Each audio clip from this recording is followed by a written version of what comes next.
Hello and welcome to this video. Thank you for joining me today. This is a video, I am making this sort of just on the whim, nothing really planned. I have a couple things here sort of planned what I'm going to go through. But this is a video on fingering, and it's of course not going to answer all your questions on fingering, but this is just a few thoughts that have come to my mind over the past few weeks. After I was teaching a student, and I was teaching the student, it's an adult student, middle-aged woman, around in her mid-50s, and she was working on the gavotte,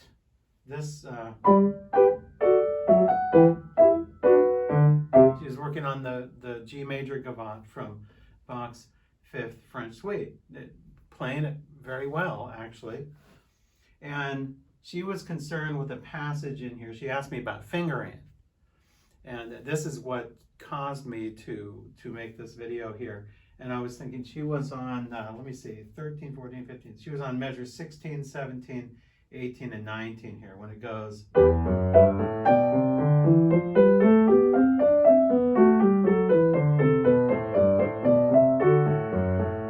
Okay, she was on this passage here. Of course, I'm playing it a little slower, just so you can hear all the notes. She was concerned, really concerned about the left hand, about playing.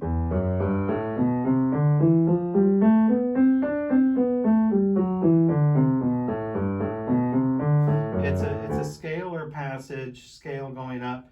In my edition here, at least, I'm playing from the Peters edition, edited by Herman Keller. My edition has a 5, 4, 3, 2, 1,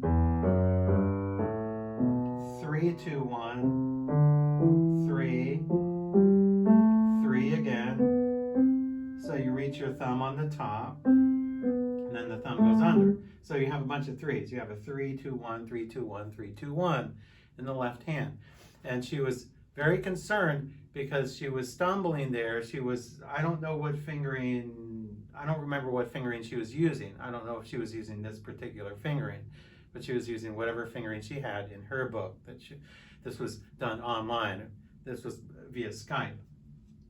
So I didn't see every single finger she was playing, but she was very concerned that she missed a finger, and it's like a stack of dominoes. You know, you take one domino out and the whole thing falls apart. She was really worried.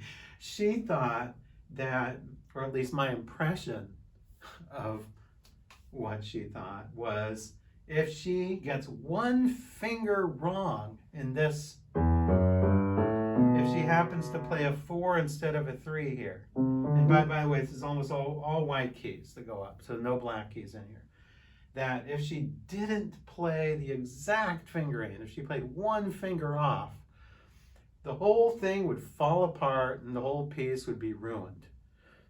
And she told me that she had a teacher when she was a child that was a very apparently militant type teacher, where there's only one way to do it. There's only one fingering for anything you play. You have to do this fingering or that fingering. If you don't do that, you are wrong, and it has to be that way.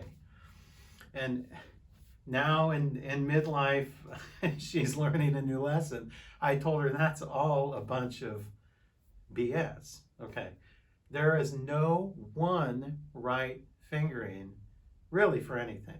Everyone's different. Everyone has different size fingers. I have sort of medium-sized fingers. Other pianists have really long fingers. Other pianists have shorter fingers. So you have to consider various things that come into play with fingering. So anyway, back to the student. She thought if she just misplayed one finger, that she didn't know what to do. It was all over. It was all done. The whole piece was finished, and she had to start all over again. And I said, well, just adapt to it. If you play a finger you're not planning to play, if I I play 4 instead of 3, it's not a huge deal. Just keep playing fingers, any fingers, until, like I just played 5 4 3 2 1, 4 3 2 1, 4 3 2 1, and then I cross my second over to the top, and that works actually fine. I mean, so you could play 4 3 2 1 2 times just as easily as you can play 3 2 1 3 times, or you could even get innovative and you could do 2 1 2 1 2 1. You could, so you have to adapt. You have to realize that when you're playing things and you happen to play one finger that's not planned, don't fret. It's not a big deal. It's not a big issue. You need to learn to adapt and play whatever finger happens to be closest at that time. Anyway, I am reading this book, The Art of Piano Fingering by Bar-Niv, which I bought on Amazon here. Traditional, advanced, and innovative. I don't know Mr. Bar-Niv personally, so I don't have any personal relations or ties with him, but I think this is an excellent book. I am actually reading it right now as I speak, and in a later video, perhaps in a few weeks or so, when I get the time and I'm able to finish the book, I hope to have a full review of this book on my channel, on the BachScholar channel, to give you my thoughts of and my breakdown and analysis and thoughts of his book, The Art of Piano Fingering. Anyway, so far of what I've seen, it's excellent. So I would highly recommend this book. The link is below this video where you can get The Art of Piano Fingering by Bar-Niv. Anyway, I put a couple sticky notes here on points that I wanted to go over. I made notes of these when I was thinking of I might make it just some thoughts on fingering video here. He has a paragraph here on page 13. He says, "It is interesting to note that Hector Berlioz did not approve of marking the music score so as to instruct the player of the correct use of fingering. Berlioz claimed that the player should be given more freedom in searching and finding an independent way of fingering the passages to be played. He felt that it would be better if each player adopted an individual technical solution without having to depend on ideas of others." And I wholeheartedly agree with that. I agree 100% with what Berlioz was saying here. I don't know where this quote comes from, but I do agree with that wholeheartedly. I think you need to find your fingering. You need to find what works best for you, not for the other person, not for anyone else. And you need to learn how to adapt your fingering for your hand. If you're not that advanced yet, I think if you're not, if you're still at that beginning to intermediate level, like say grade 1 to the beginning up through grade 4, perhaps 5, I think you need some help on fingering. So I would suggest if you're in the lower grades, definitely try to get good editions with fingerings notated on there. If you're of a higher level, I would say estimate around grades 5 up, I would recommend trying to get editions with few or no fingerings, because that's the time when you have to start thinking for yourself and coming to your own decisions about fingering. It says here, a couple more paragraphs down on the page, it says, "In our time, various fingering suggestions may be found in many music scores. Some pianists and teachers do not agree with the need to supply fingering in the score and prefer editions with no fingering suggestions or any other heavy editing for that matter. Expert pianists choose their own efficient fingering according to their knowledge, understanding, and experience." I totally agree with that as well. not all fingering written in books is necessarily correct for everyone.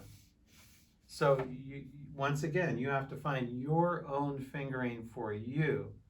Now, once again, I'll reiterate it. If you're beginning through intermediate level, about grade 1 to 4 or 5, that's when you need help with fingering. So if you're studying with a teacher and hopefully a teacher that knows how to figure out good fingerings for you, rely on your teacher's suggestions for your fingerings. You really need to come to your own decisions.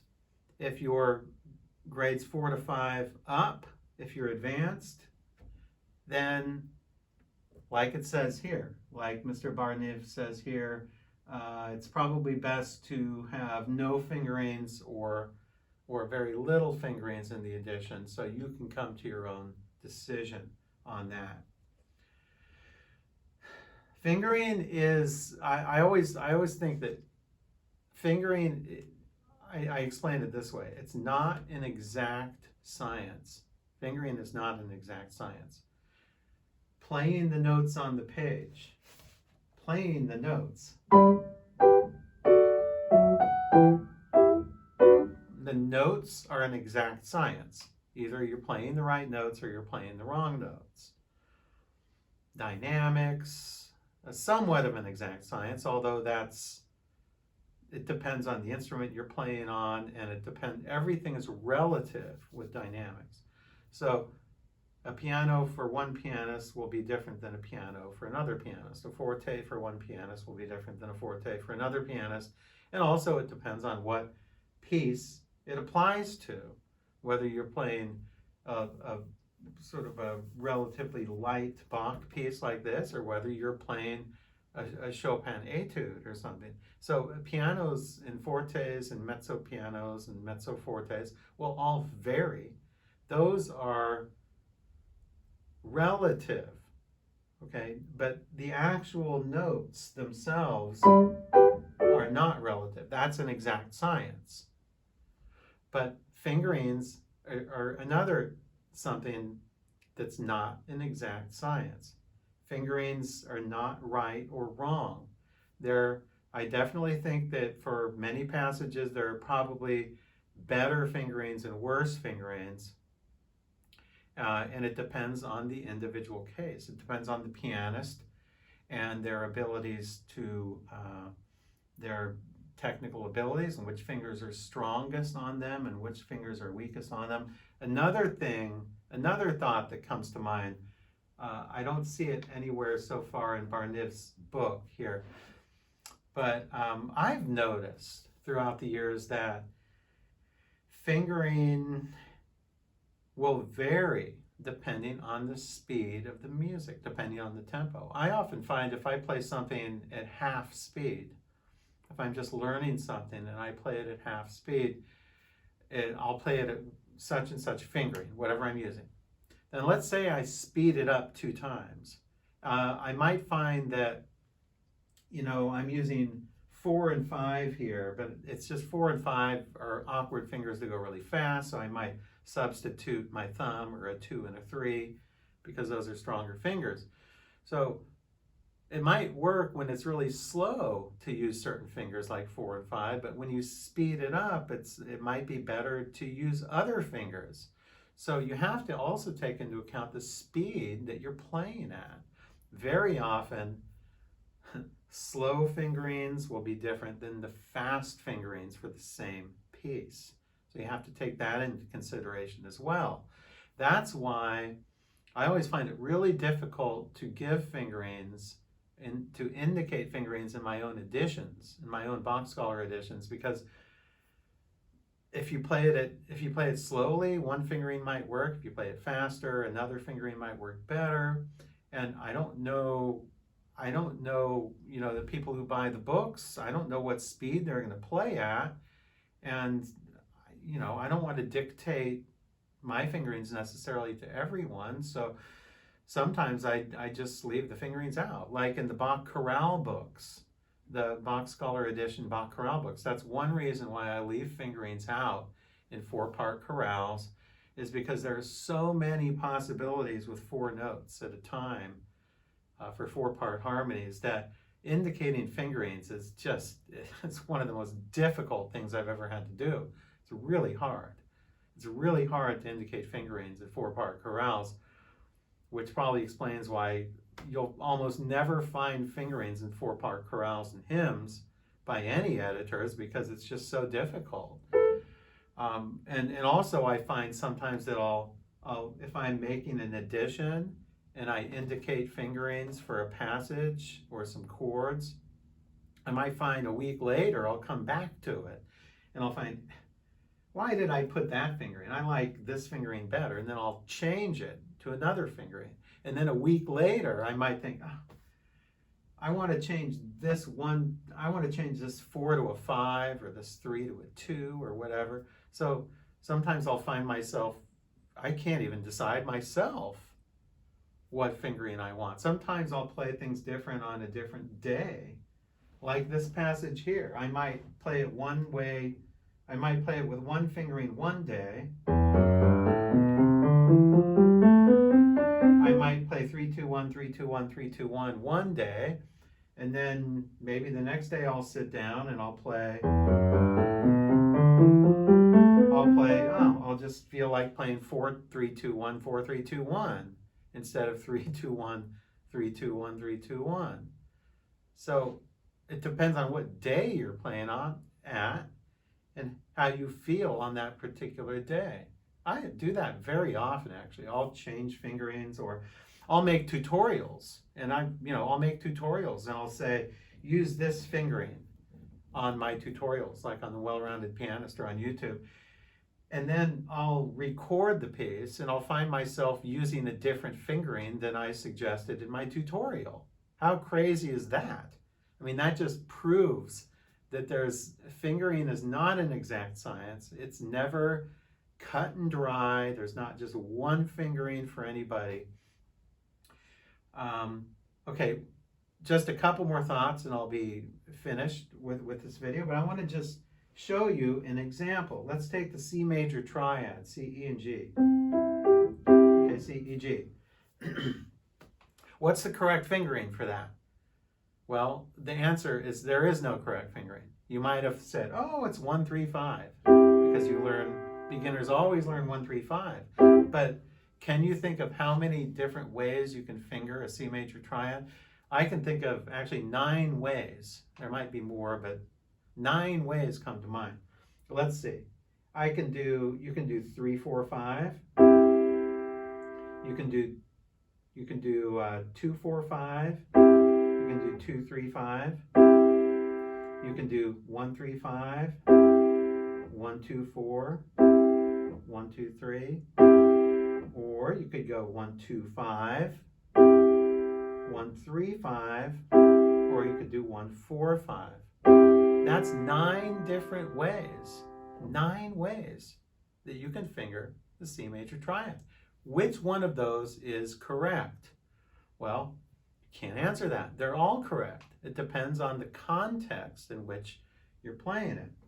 1-4-5 might be correct. You might think, oh, it's not 1-4-5, it's 1-3-5. But what if you had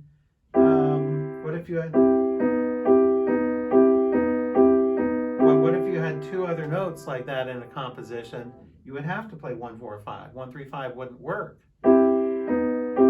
So any of those 9 ways to finger that C major triad might be correct in a different context or a different situation. It depends on what piece you're playing and where it is and what the other notes around it are, the notes before it and the notes after. So a lot of things come into play with that. Scales, I mean, we all learn scales with the so-called correct fingerings, but there's if you use your imagination, you can come up with other fingerings, valid fingerings for major and minor scales. So I guess there's a textbook way to learn scales, and that's the way I teach it to my students. But it might be different in a piece of music. So if you're actually playing a real piece of music, you're not necessarily always going to play the C major scale the way with the exact fingering that you learn the normal C major scale fingering, because it depends on the context in which you're playing it. And I think that Bar-Niv mentioned some of this in here. I was glancing through the book, and I think he goes through some of these things. So these are just some of the thoughts that come to mind with fingering as I'm just thinking of pieces I've been teaching, and I've been looking through Bar-Niv's excellent book here. I've just sort of glanced through it, but I'm going to look at it with more detail and provide a review of this book. So the take-home, I guess the one take-home message right now with my thoughts are with fingering, that everyone is different. There is no one right fingering. Fingerings will change. Oh, I forgot to add, fingerings will change over time. I finger many things differently now than I did 20 years ago. So fingerings will change over time. Fingerings will change depending on the speed at which you play the music. Some fingers are stronger and they make for better fingerings at faster speeds. And like Berlioz says, that it should be left to the performer to figure out the fingerings. So what I would suggest to do is, if you do figure out fingerings and want to write the fingerings into the score, only write them in after you're 100% certain you want those fingerings. Experiment. You need to experiment with fingerings. So there's no one right fingering for anyone. Everyone's hands are different. Experiment with fingerings. Fingerings might be different depending on the speed at which you're playing the music. Fingerings will vary depending on how young or how old you are. Like I said, I finger things differently now at age 57 than I did when I was 17. Many things are different. I take out some of my old editions and look at them, how I fingered them, and I would finger them, some passages, differently now than I did 40 years ago. So take all of these things into consideration when you're thinking about fingering, but the most important thing is don't fall into the trap of thinking that there's only one right way to do things. If you don't do this fingering, the whole piece will fall apart, and don't fall into the trap of thinking if you use, if I can use Horowitz's fingering on the Troy Marai, then I'm going to sound like Horowitz. Well, that's ridiculous. That will never happen. You can use the most perfect fingering. You can use all of Horowitz's fingerings, and you'll never sound like Horowitz. So I guess those are my thoughts for the day on fingering. So stay tuned for my later video when I go through this book, The Art of Piano Fingering, in much more detail. But below this video are links where you can get this book. And until we meet again.